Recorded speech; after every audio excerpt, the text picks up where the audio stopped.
متابعين الأعزاء، طاب يومكم وأسعد الله أوقاتكم بكل خير.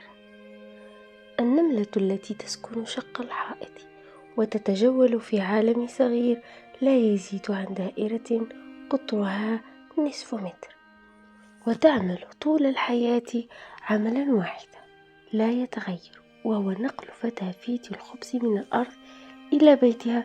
تتصور أن الكون كله هو هذا الشق الصغير، وأن الحياة لا غاية لها إلا هذه الفتفوتة من الخبز، ثم لا شيء وراء ذلك.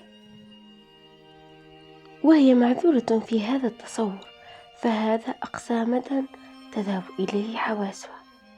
أما الإنسان فيعلم أن الشق هو مجرد شرخ في حائط، والحائط لإحدى الغرف، والغرفة في إحدى الشقق، والشقة هي واحدة من عشرات مثلها في عمارة، والعمارة واحدة من عمارات في حي، والحي واحد من عدة أحياء بالجزائر أو القاهرة أو أي بلد كان، عاصمة وجمهورية.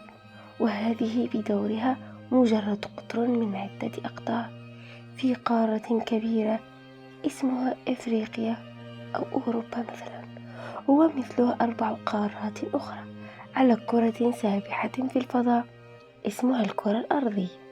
والكرة الأرضية بدورها واحدة من 9 كواكب تدور حول الشمس في مجموعة كوكبية، والمجموعة كلها بشمسها تدور هي الأخرى في الفضاء حول مجرة من 100,000 مليون شمس، وغيرها 100,000 مليون مجرات أخرى تسبح بشموسها في فضاء لا أحد يعرف له شكلا. وكل هذا يؤلف ما يعرف بالسماء الأولى أو السماء الدنيا، وهي مجرد واحدة من 7 سماوات لم تطلع عليها عين ولم تطأها قدم. ومن فوقها يستوي الإله الخالق على عرشه، يدبر كل هذه الأكوان ويهيمن عليها من أكبر مجرة إلى أصغر ذرة.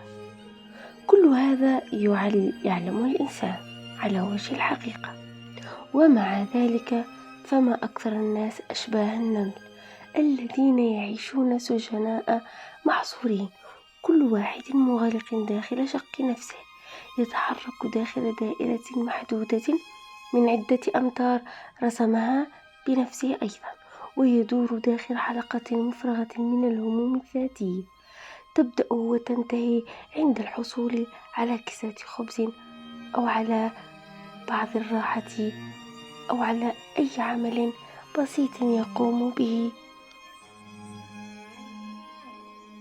ثم لا شيء وراء ذلك، رغم ما وهب الله ذلك الإنسان من علم وخيال واختراع وأدوات وحيل وذكاء، ورغم ما كشف له من غوامض ذلك الكون الفسيح المذهل.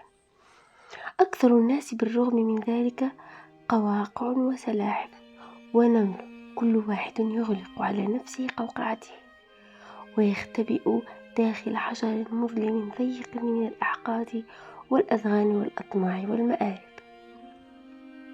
ونرى آخر مغلولة داخل رغبة أكالة في الانتقام والثأر، يصحو وينام ويقوم في قمق من الكوابيس، لا يعرف لنفسه خلاصا ولا يفكر إلا في الكيفية التي ينقض بها على غريمه لينهش لحمه ويشرب دمه. ونرى آخر قد غرق في دوامة من الأفكار السوداوية، أغلق على نفسه زنزانة من الكآبة واليأس والخمول. ولكن العالم واسع فسيح، وإمكانيات العمل والسعادة لا حد لها، وفرص الاكتشاف لكل ما هو جديد ومذهل ومدهش تتجدد كل لحظة بلا نهاية. فلماذا يسجن الإنسان نفسه داخل شق في الحائط مثل النملة، ويعض على أسنانه من الغيظ، أو يبحث عن لذة، أو يطوي ضلوعه على ثأر؟ ولماذا يسرق الناس بعضهم بعضا؟ ولماذا تغتصب الأمم والخيرات حولها بلا حدود، والأرزاق مطمورة في الأرض تحت أقدامها؟ فقدان من يبحث عنها. لماذا اليأس وصورة الكون البديع بما فيها من جمال ونظام وحكمة وتخطيط موزون توحي بإله عادل لا يخطئ ميزانه، كريم لا يكف عن العطاء؟ لماذا لا نخرج من جحورنا ونكسر قوقعتنا ونطل برؤوسنا لنتفرج على الدنيا ونتأمل؟ لماذا لا نخرج من همومنا الذاتية لنحمل هموم الوطن الأكبر، ثم نتخطى الوطن إلى الإنسانية الكبرى، ثم نتخطاها أيضا إلى الطبيعة وما وراءها، إلى الله عز وجل الذي جئنا من غيبه المغيب ومصيرنا إلى غيبه المغيب؟ لماذا ننسى أن لنا أجنحة فنجرب أن نطير ونكتفي بأن نلتصق بالجحور في جبن ونغوص في الوحل وغرق في الطين، نسلم قيادتنا للخنازير؟ لماذا نسلم أنفسنا للعادة والآلية والروتين المكرر وننسى أننا أحرار فعلا؟ لماذا أكثرنا نملا وصراصير؟ مقال شق في الحائط من كتاب الروح والجسد للدكتور مصطفى محمود رحمه الله.